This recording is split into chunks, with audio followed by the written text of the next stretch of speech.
Shaddai, El Shaddai, El Alión Adonai.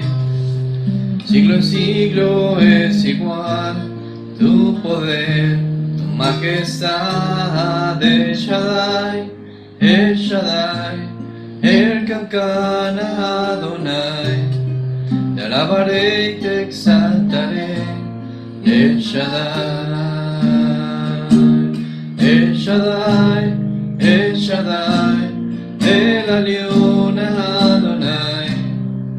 Siglo en siglo es igual tu poder, tu majestad. El Shaddai, El Shaddai, El Kankan Adonai. Te alabaré y te exaltaré. El Shaddai. Con tu amor y tu poder salvaste al hijo de Abraham. Con tu diestra el mar se abrió y tu pueblo en seco caminó. La mujer judía que pecó, tu amor la perdonó, y la libertad tu pueblo recibió. El Shaddai, El Shaddai, El Alión Adonai. Siglo en siglo es igual tu poder, tu majestad. El Shaddai, El Shaddai, El Kankan Adonai. Te alabaré y te exaltaré. El Shaddai.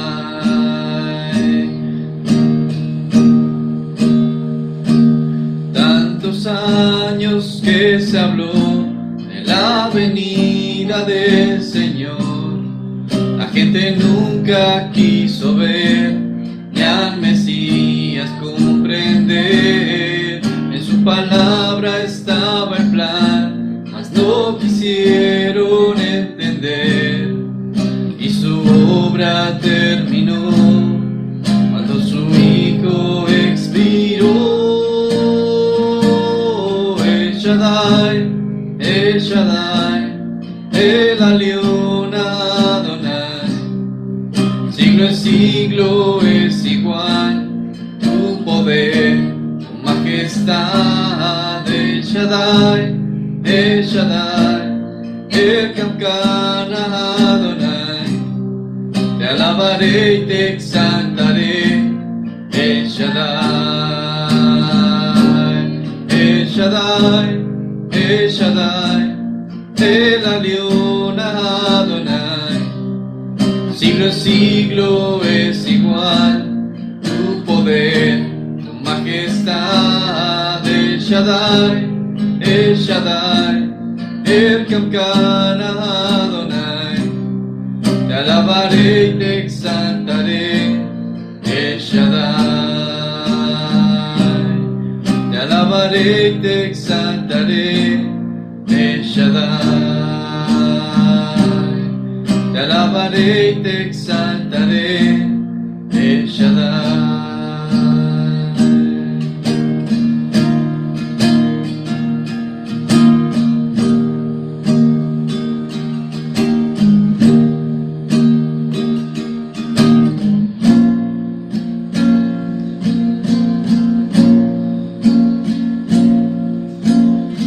Es el poderoso de Israel, el poderoso de Israel. No se oirá, nadie lo detendrá, al poderoso de Israel. Él es el poderoso de Israel, el poderoso de Israel. Su voz se oirá, nadie lo detendrá, al poderoso de Israel. Entonces cantaremos celebrando su poder con alegría de corazón, como el que va con flauta al monte de Jehová, celebrando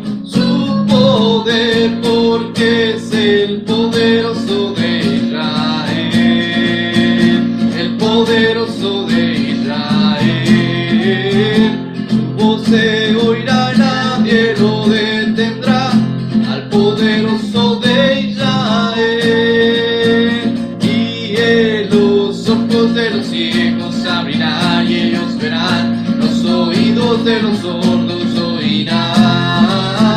El cojo saltará y con gozo danzará, la lengua de los mudos cantará, porque es el poderoso de Israel, el poderoso de Israel. Su voz se oirá y nadie lo detendrá, al poderoso de Israel. Entonces cantaremos celebrando su poder con alegría de corazón, como el que va con flauta al monte de Jehová, celebrando su poder, porque es el poderoso de Israel, el poderoso de Israel. Su voz se oirá y nadie lo detendrá, al poderoso de Israel. Y en los ojos de los ciegos abrirá y ellos verán, los oídos de los sordos oirán. El cojo saltará y con gozo danzará, la lengua de los mudos cantará, porque es el poderoso de Israel, el poderoso de Israel. Su voz se oirá, nadie lo detendrá, al poderoso de Israel. Su voz se oirá y nadie lo detendrá, al poderoso de Israel. El Señor marchando va y su pueblo junto a él está. Su gloria en nuestras vidas brillará. Su victoria nos ha dado ya y su brazo nos fortalecerá. Lucharé hasta la tierra conquistar, porque en mi vida el capitán es Cristo. Andaremos ante su presencia, no hay arma que nos pueda derrotar, porque en mi vida el capitán es Cristo. Andaremos ante su presencia, no hay arma que nos pueda derrotar. Sus soldados avanzando van, su estandarte levantamos ya, alabar al que nos dio la libertad. Sus soldados avanzando van, su estandarte levantamos ya, alabad al que nos dio la libertad, porque en mi vida el capitán es Cristo. Andaremos ante su presencia, no hay arma que nos pueda derrotar, porque en mi vida el capitán es Cristo.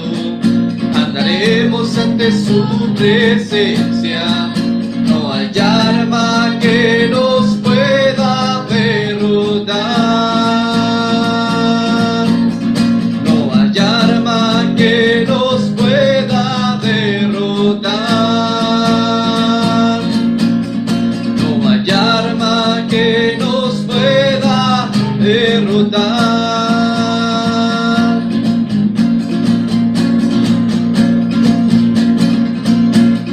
Como David ante el Señor, cantaré en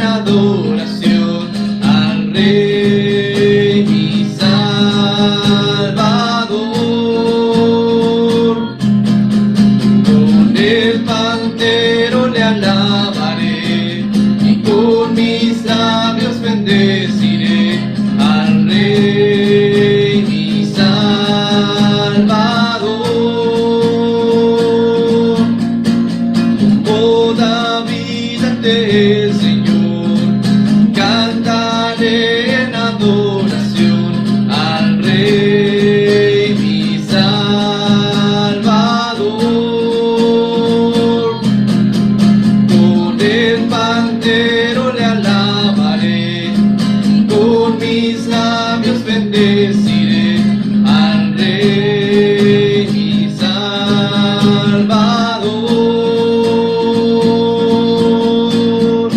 Vengo a ti ahora en adoración.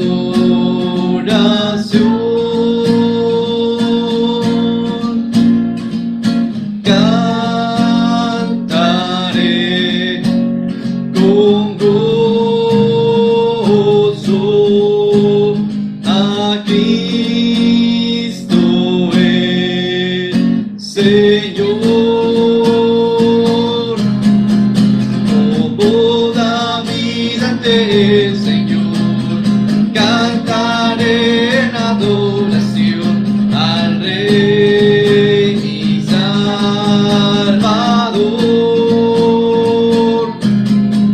Con el pandero le alabaré y con mis labios bendeciré al Rey mi Salvador,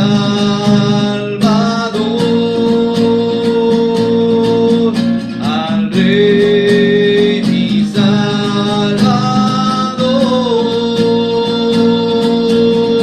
al Rey mi Salvador. Vengo a ti ahora en adoración.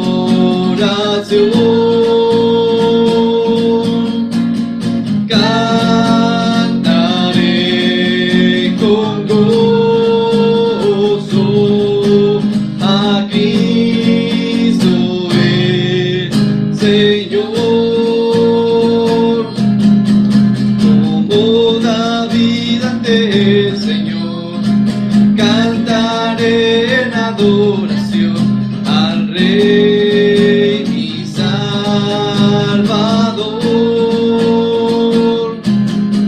Con el pandero le alabaré, con mis labios bendeciré al Rey mi Salvador, al Rey mi Salvador.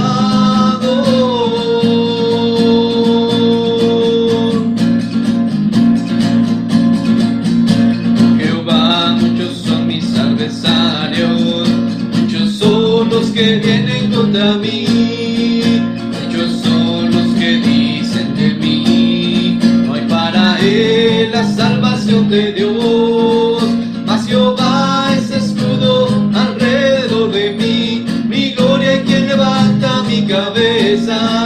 Mas Jehová es escudo alrededor de mí, mi gloria y quien levanta mi cabeza. No temeré a 10 millares de gente que pusiere sitio contra mí. No temeré a 10 millares de gente que pusiere sitio contra mí. Mas Jehová es escudo alrededor de mí, mi gloria y que levanta mi cabeza. Mas Jehová es escudo alrededor de mí, mi gloria el que levanta mi cabeza. Yo me acosté y dormí y desperté porque Jehová me sustentaba. Yo me acosté y dormí y desperté porque Jehová me sustentaba. Mas Jehová es escudo alrededor de mí, mi gloria el que levanta mi cabeza. Mas Jehová es escudo alrededor de mí, mi gloria el que levanta mi cabeza. Mas Jehová es escudo alrededor de mí, mi gloria el que levanta mi cabeza. Mas Jehová es escudo alrededor de mí, mi gloria el que levanta mi cabeza. Mas Jehová es escudo alrededor alrededor de mí, mi gloria el que levanta mi cabeza. Mas Jehová es escudo alrededor de mí, mi gloria el que levanta mi cabeza. Mi gloria el que levanta mi cabeza.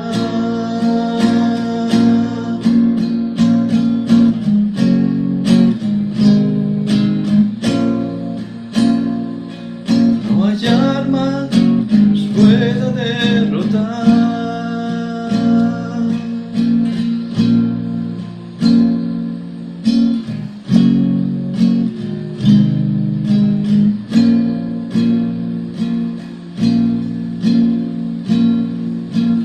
Arma que nos pueda derrotar.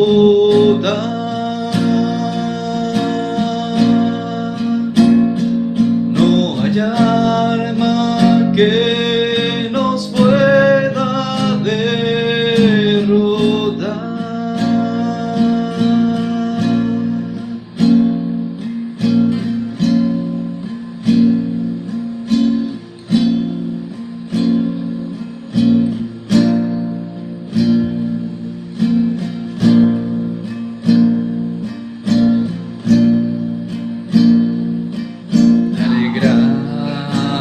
Gracias a ti, oh Señor, entre los pueblos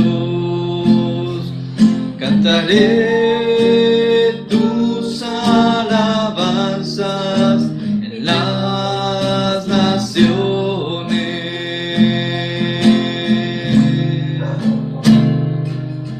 Pues su eterno amor grande, más grande aunque los cielos, tu fidelidad más alta, más que las nubes.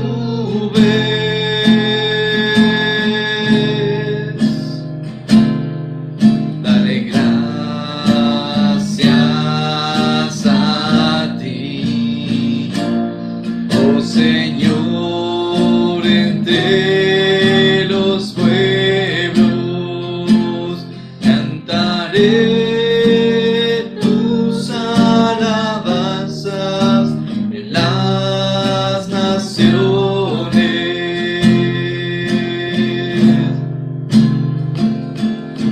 Pues su eterno amor grande, más grande aunque los cielos, tu fidelidad más alta, más que las nubes. Sé exaltado, oh Dios, sobre los cielos.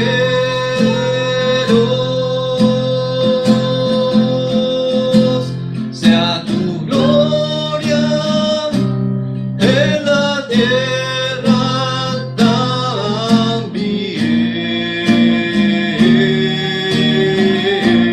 también. Sé exaltado, oh Dios, sobre los cielos.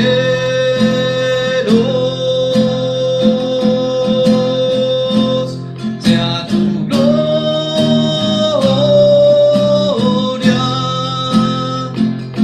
sea tu gloria,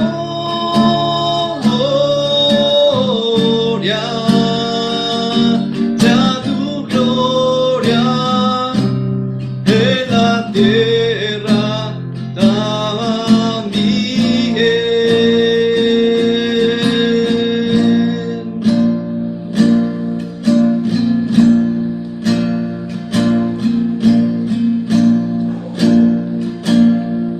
Pues su eterno amor grande,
sea tu gloria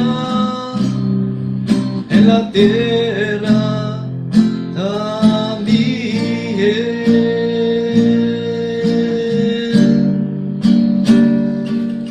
Sea tu gloria en la tierra también.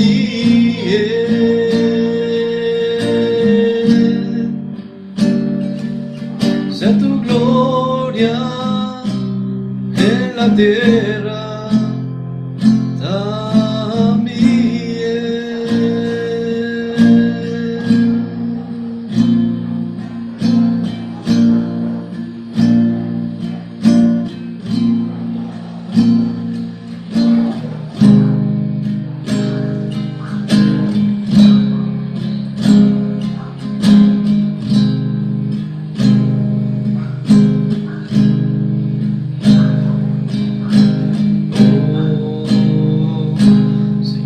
Jesús, nadie ama como tú. Oh, Señor Jesús, nadie hizo lo que tú.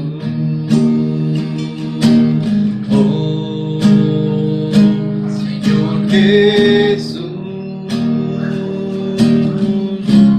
nadie ama como tú. Oh, Señor Jesús, nadie hizo lo que tú. Nadie sanó mi vida, nadie llenó mi alma, nadie me hizo nuevo, solo tú.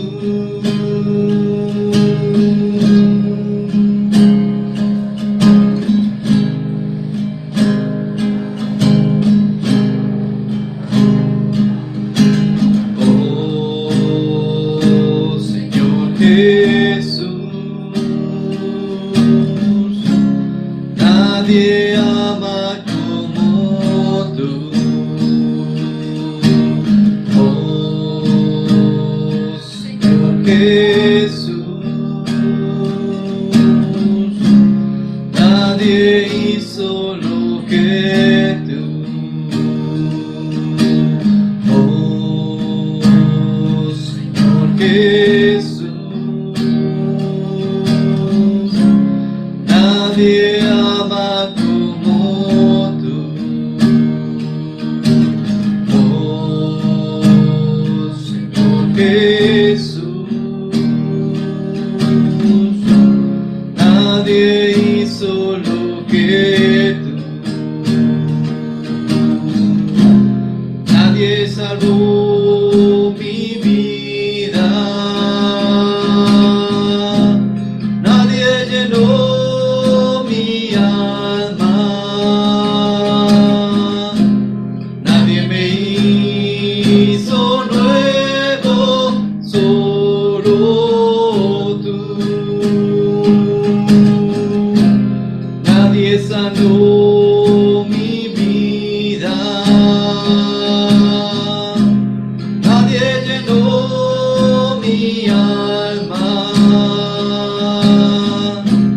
nadie me hizo nuevo, solo tú.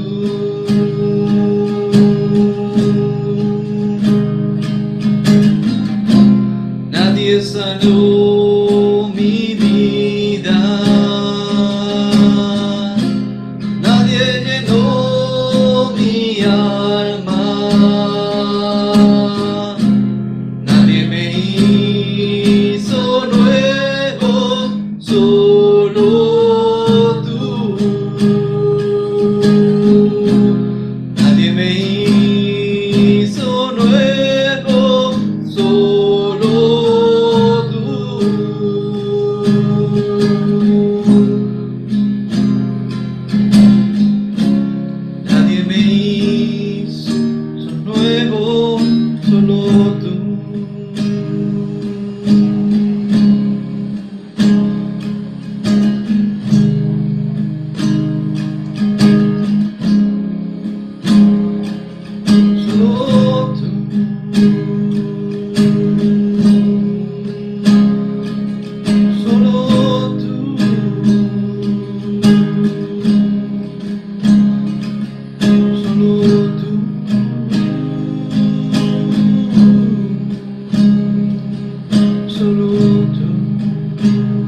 Buenos días, tengan todos, Dios les bendiga. Vamos a comenzar la enseñanza del día de hoy.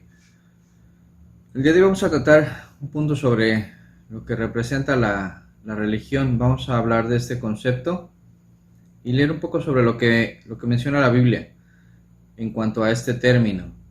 Creo que en particular las fechas decembrinas son tiempos en los cuales mucha gente se mueve por las emociones y sobre todo manteniendo una idea que hasta nuestros días se maneja del nacimiento del Señor Jesús.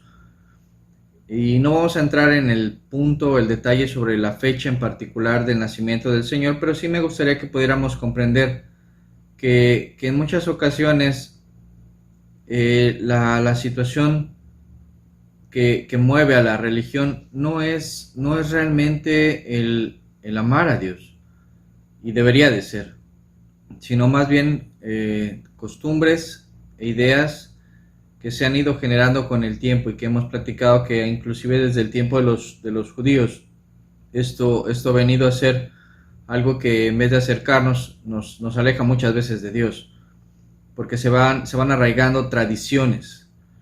Se van arraigando tradiciones y en vez de ayudar, lo único que hacen es apartarnos más de la Escritura.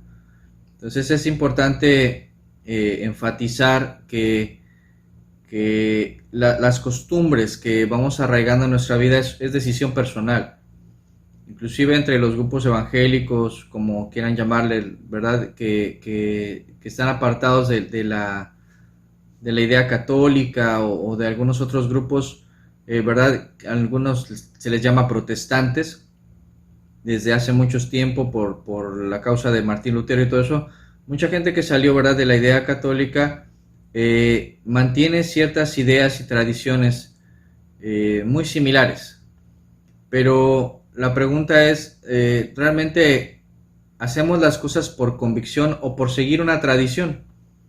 Por estar arraigados en ciertas tradiciones y muchas veces esto nos llega a generar confusión o ideas muy confusas acerca de qué decisiones tomar en estas fechas, si se celebra o no se celebra, si debo de acudir a ciertas reuniones, que ahorita en particular pues no se pueden hacer reuniones masivas, no es lo más conveniente, ¿verdad? Pero mucha gente es capaz ahorita de transgredir todo lo que la autoridad pueda decir, e inclusive todo lo que se ha guardado durante estos meses, todo el tiempo que se ha cuidado durante estos meses, y darse un permiso para generar reuniones por causa de las tradiciones. O sea, somos capaces de transgredir leyes morales o leyes de trato social, o inclusive leyes, si queremos verlos así, civiles, que se nos están imponiendo por una tradición. Entonces sí me gustaría que pudiéramos entenderlo y pudiéramos de verdad razonarlo para tomar las decisiones adecuadas en cuanto a todo lo que se está viviendo en nuestros días. Para empezar, vamos a leer dos conceptos muy sencillos. Uno de ellos es sobre la religión. La religión, aquí vamos a ver dos acepciones. La primera dice que es un conjunto de creencias o dogmas. Que un dogma, dentro del significado, dice que es un conjunto de creencias de carácter indiscutible y obligado para los seguidores de cualquier religión. Eso es un dogma. Entonces dice que es un conjunto de creencias o dogmas acerca de la divinidad, de sentimientos de veneración y temor hacia ella, de normas morales para la conducta individual y social y de prácticas rituales, principalmente la oración y el sacrificio para darle el culto.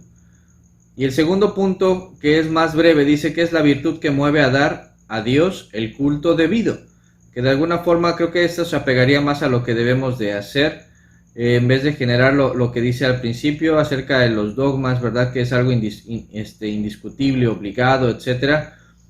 Porque al final de cuentas, ahorita vamos a tratar de entender, yo creo que el Señor nos ha mandado a un culto racional, a entender las cosas, no solamente hacer por causa de que se nos imponga algo. Y el segundo significado es una secta.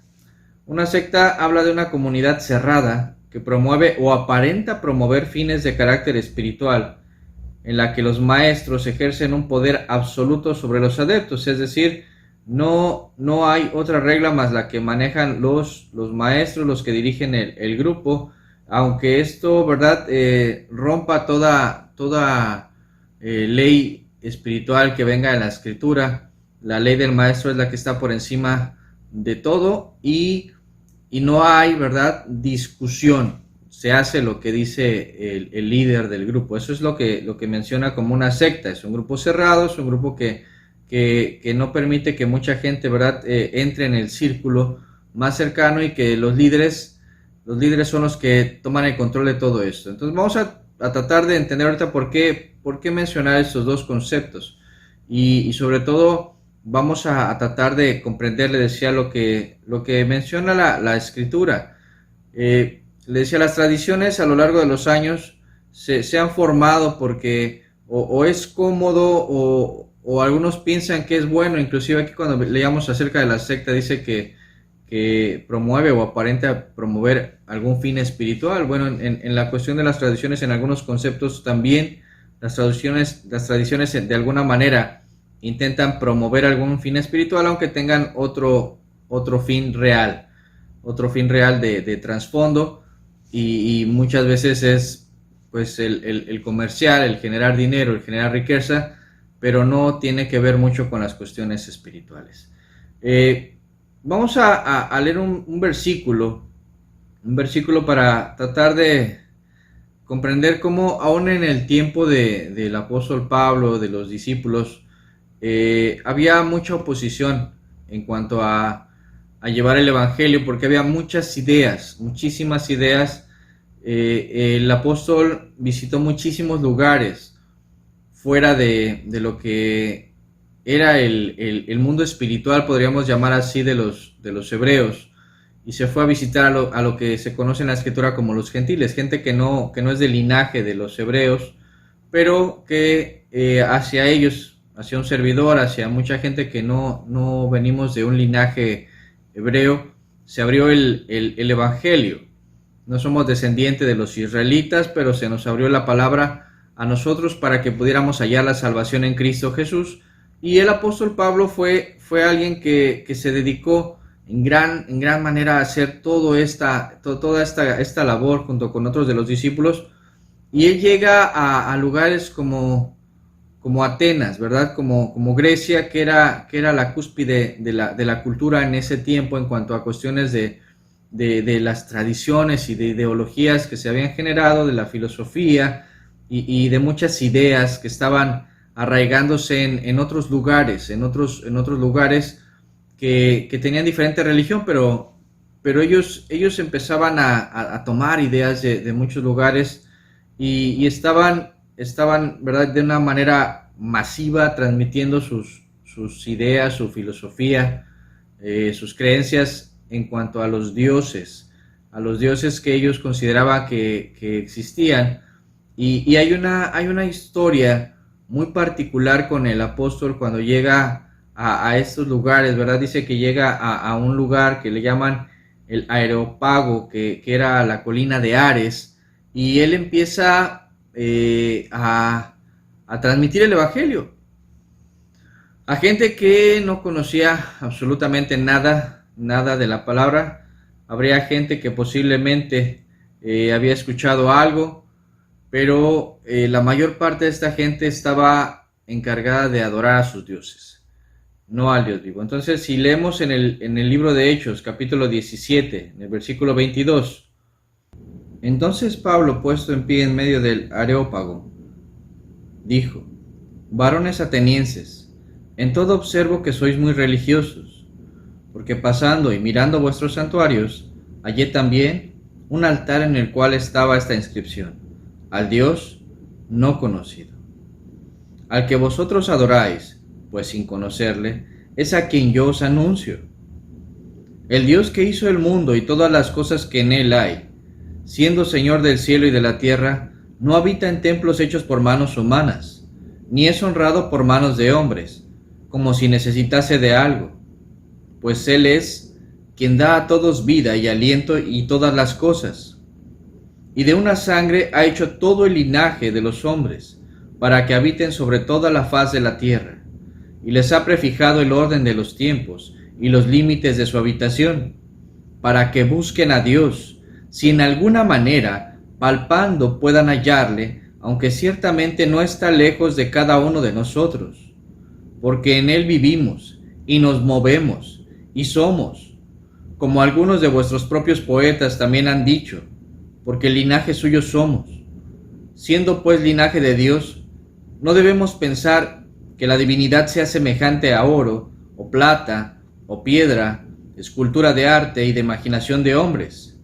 Pero Dios, habiendo pasado por alto los tiempos de esta ignorancia, ahora manda a todos los hombres en todo lugar que se arrepientan, por cuanto ha establecido un día en el cual juzgará al mundo con justicia por aquel varón a quien designó, dando fe a todos con haberle levantado de los muertos. Al Dios no conocido les dice, y es de llamar la atención la manera en la que el apóstol empieza a transmitir el evangelio. No empieza a decir en el rollo de Isaías, en el rollo de Jeremías, empieza a transmitir algo que él entiende y que comprende en la situación de estos varones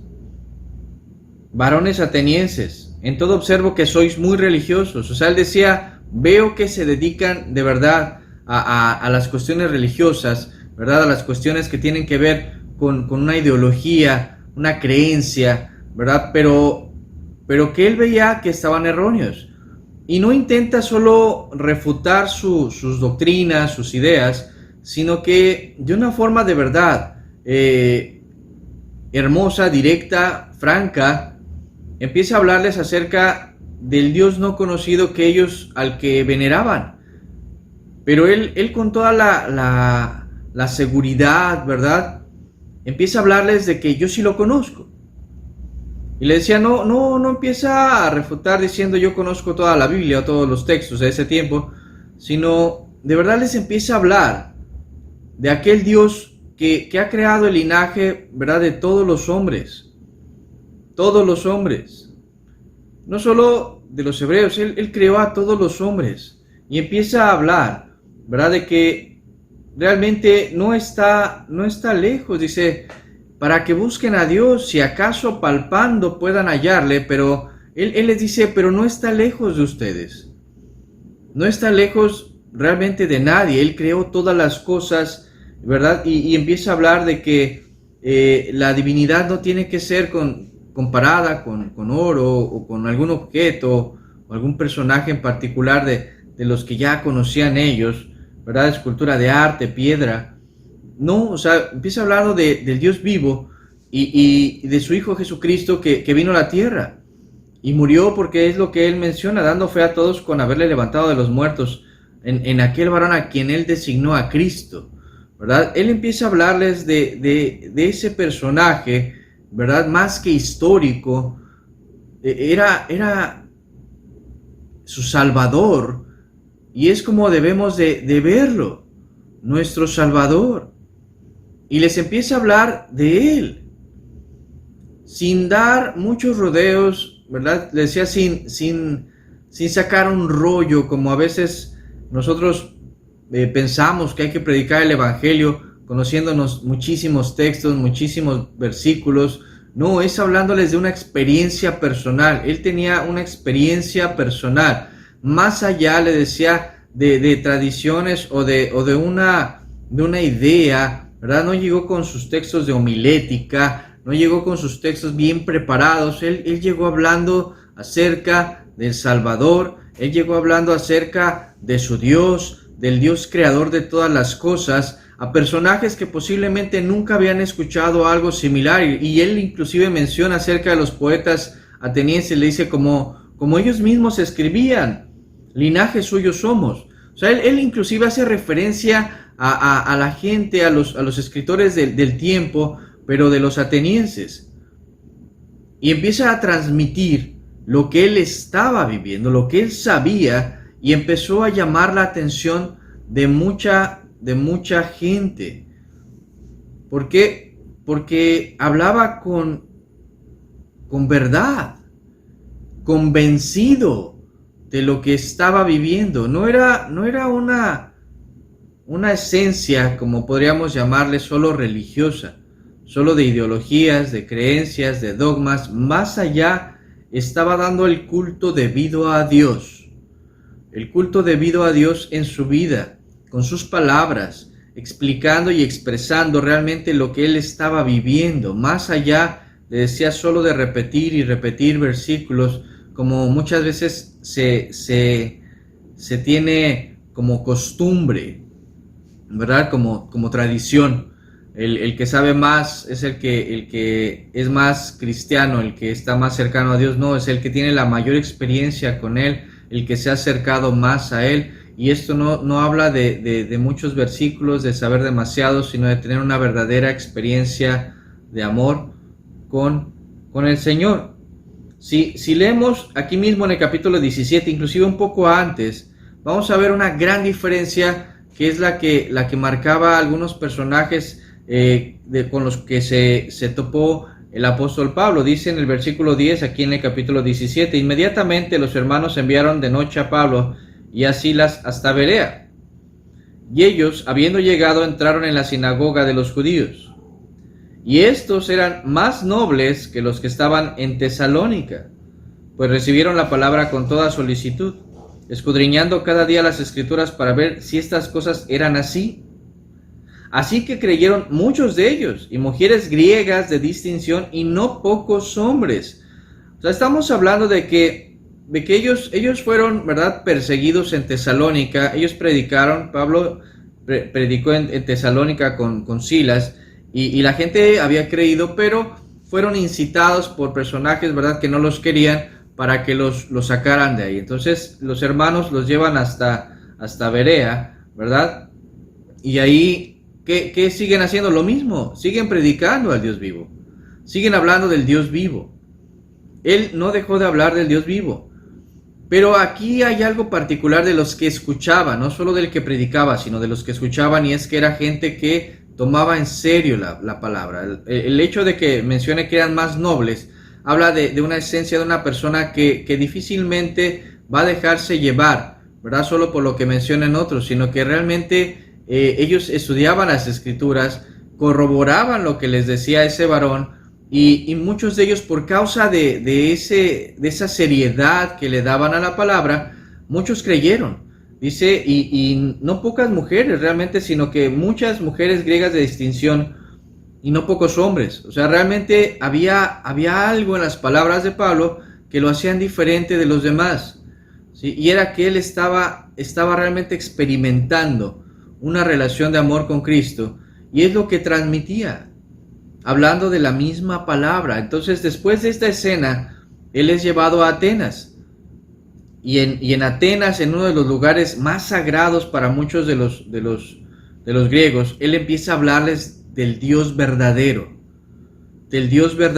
y causa una gran conmoción, porque les estaba hablando no solo filosofías huecas, ¿verdad?, vanas, ideas secas, sino que les estaba hablando de algo real, algo que él estaba experimentando, algo verdadero, y iba más allá de lo que ellos de alguna manera habían experimentado. Ellos solo tenían sus filosofías, pero no tenían nada corroborado. Ellos hablaban de sus dioses, tenían muchos dioses, pero realmente no comprendían ni siquiera el por qué tanto Dios, y por qué todos sus dioses eran caprichosos, ¿verdad? Eran personajes que se metían con la vida de los hombres y la hacían a veces miserable, como en muchas de las creencias que hay alrededor del mundo, acerca de dioses terribles que requieren sacrificios, que es de lo que inclusive habla el significado de religión que leíamos al principio, ¿no? O sea, que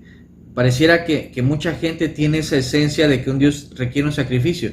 Nuestro Dios hizo un sacrificio Él mismo por nosotros, para que no hubiera ya más sacrificios. En su tiempo se daba los sacrificios de los corderos, pero no con la esencia nada más de que fuera un juego. Por eso cuando Dios manda a Cristo, Él viene, Él mismo como Dios viene, ¿verdad? y nos muestra una cosa, no es la cantidad de sacrificios, sino realmente el por qué un sacrificio, el poner la vida por otros, que Él mismo la puso. Él mismo pagó el precio de nosotros, de nuestra vida, ¿verdad? Por causa de nuestros pecados, pero trayendo una esencia diferente, una esencia en la cual la gente no se acostumbrara a hacer las cosas por tradición, porque al final se volvió eso, una tradición. No solo era hacer un culto, no solo era pedir perdón y avergonzarse delante de Dios, se volvió una tradición y la gente se acostumbró a vivir mal, a desviarse del camino, como vamos a leer un poco más adelante en cuanto a las ideas de lo que realmente Dios pide. En el libro de Colosenses, el mismo apóstol Pablo, en Colosenses 2, versículo 6 dice: por tanto, de la manera que habéis recibido al Señor Jesucristo, andad en Él, arraigados y sobreedificados en Él, y confirmados en la fe, así como habéis sido enseñados, abundando en acciones de gracias. Mirad que nadie os engañe por medio de filosofías y huecas sutilezas, según las tradiciones de los hombres, conforme a los rudimentos del mundo, y no según Cristo. Mirad que nadie os engañe por medio de filosofías y huecas sutilezas, según las tradiciones de los hombres, conforme a los rudimentos del mundo y no según Cristo. ¿Cómo se forma una tradición? Repitiendo algo, repitiendo una y otra vez. O sea, las tradiciones en México son muy fuertes porque se han repetido constantemente durante muchísimos años y se han vuelto algo muy arraigado, cimentado en la vida de cada mexicano. El Día de Muertos, las celebraciones de fin de año, ¿verdad? Así como la independencia, la revolución y otras tantas. El Día de la Madre, el Día del Padre, que se han vuelto tradición, tuvieron un inicio, un día en el que iniciaron y como no ha parado, se ha arraigado esa tradición en el corazón de mucha gente. Bueno, aquí nos dice que deberíamos estar arraigados y sobreedificados y confirmados en la fe. No en las tradiciones, porque lo menciona aquí, como habéis sido enseñados, abundando en acciones de gracias, mirad que nadie os engañe por medio de las filosofías y huecas sutilezas, no por medio de la palabra, sino por ideas que se han arraigado las tradiciones de los hombres, conforme a rudimentos del mundo y no según Cristo. Cuando decidimos ser hijos de Dios, cuando nosotros entendemos, nos arrepentimos y decidimos, porque es una decisión personal el poder ceder nuestra voluntad a Cristo, el que reine en nuestros corazones, decidimos hacernos un lado de las tradiciones y entendamos algo, no solo es decir, ay, qué mal están y satanizar todo, ¿verdad? Hacer todo malo, sino comprender que lo que tenemos que hacer nosotros es la voluntad de Dios, de nuestro Padre, no lo que otros esperan de nosotros. Tenemos que arraigarnos en Cristo, en la fe, y desarraigarnos ya de las tradiciones con las que hemos vivido tantos años.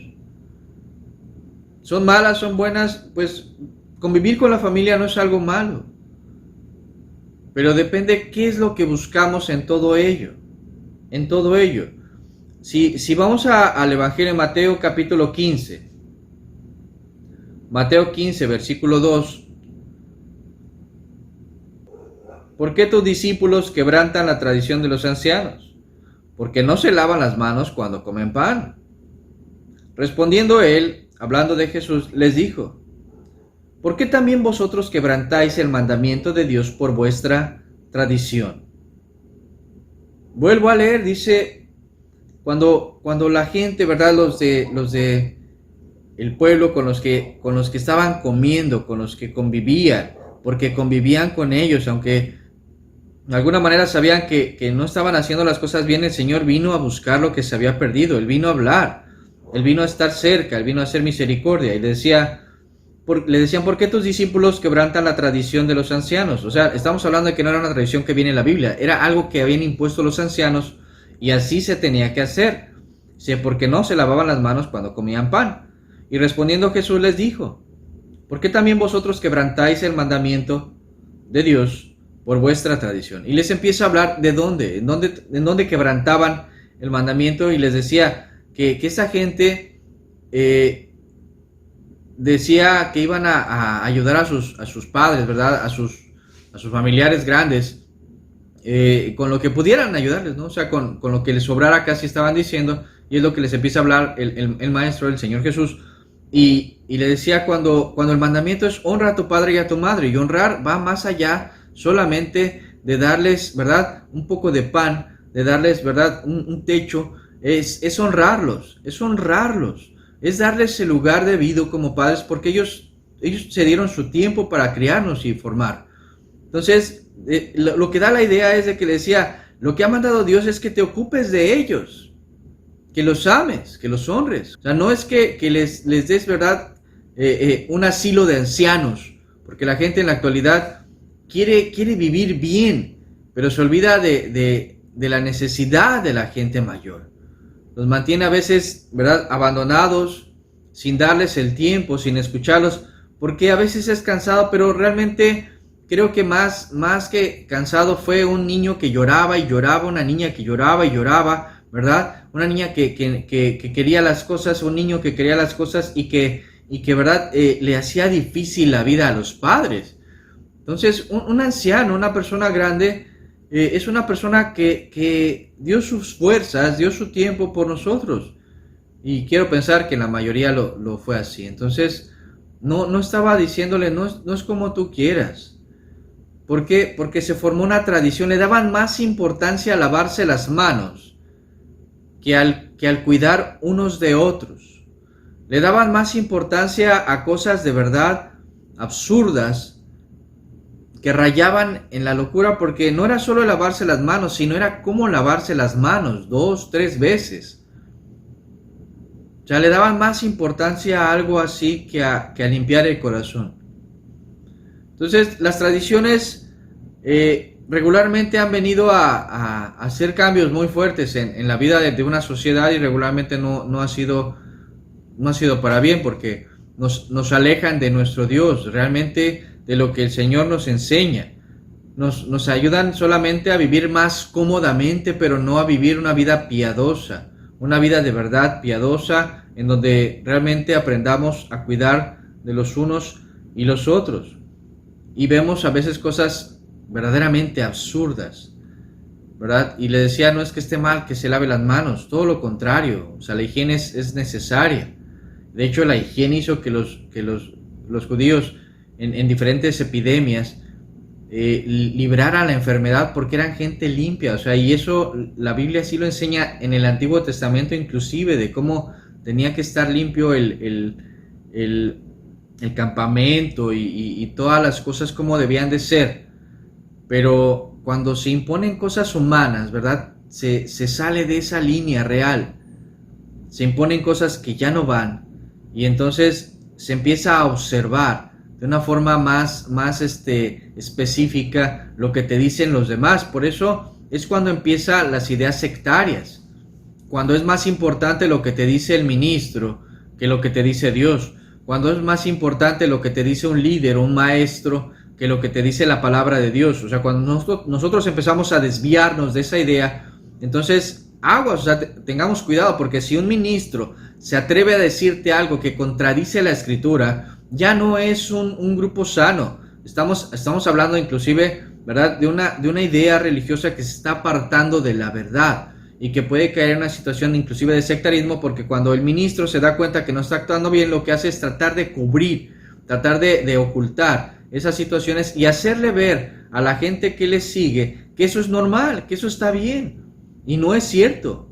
Por eso la gente de Berea era más noble que la de Tesalónica, porque ellos, aun cuando había acusaciones falsas, ideas falsas, gente que estaba hablando mentira, ellos leyeron las Escrituras, se dieron cuenta de que Pablo no les estaba mintiendo, de que les estaba diciendo la verdad, y ellos deciden seguir al Señor con todo el corazón, no a Pablo, al Señor, por medio de la palabra que les llevó Pablo.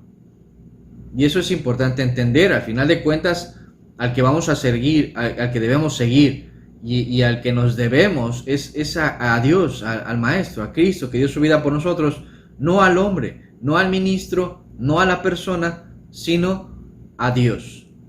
Es al que nos debemos en realidad. Vamos a leer un último versículo en el libro de Santiago, Santiago capítulo 1, versículo 26. Santiago 1:26 dice la palabra: si alguno se cree religioso entre vosotros y no refrena su lengua, sino que engaña su corazón, la religión de tal es vana. La religión pura y sin mácula delante de Dios el Padre es esta: visitar a los huérfanos y a las viudas en sus tribulaciones y guardarse sin mancha del mundo. Si alguno se cree religioso entre vosotros y no refrena su lengua, sino que engaña su corazón, la religión del tal no sirve. La religión pura y sin mácula delante de Dios el Padre es esta: visitar a los huérfanos y a las viudas en sus tribulaciones y guardarse sin mancha del mundo. Creo que más claro no puede ser. Realmente la única vez en la que se menciona como tal una esencia de religión, hablando de los cristianos, del movimiento de los seguidores del Maestro, de Jesús, ¿verdad? De aquellos que realmente decidieron de corazón obedecer y creer al Padre, dice, es aquella que para empezar debe refrenar su lengua, debe de dominar su lengua, el hablar, porque si no, dice, engañamos a nuestro corazón. Y la religión, la idea de servirle a Dios no es real, no sirve. No sirve, por más que nos esforcemos, no sirve.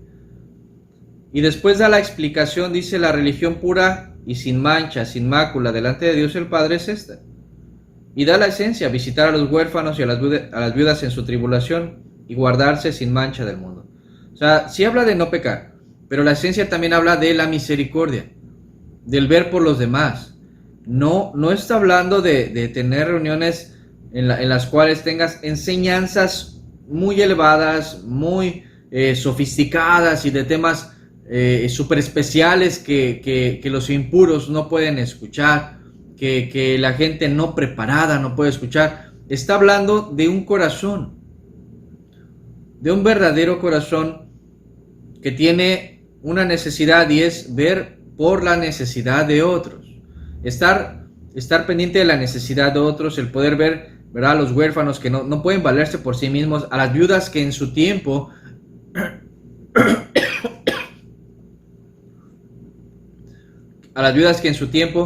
no podían valerse por sí mismas. Era muy complicado en la sociedad cuando estaba hablando el apóstol Santiago.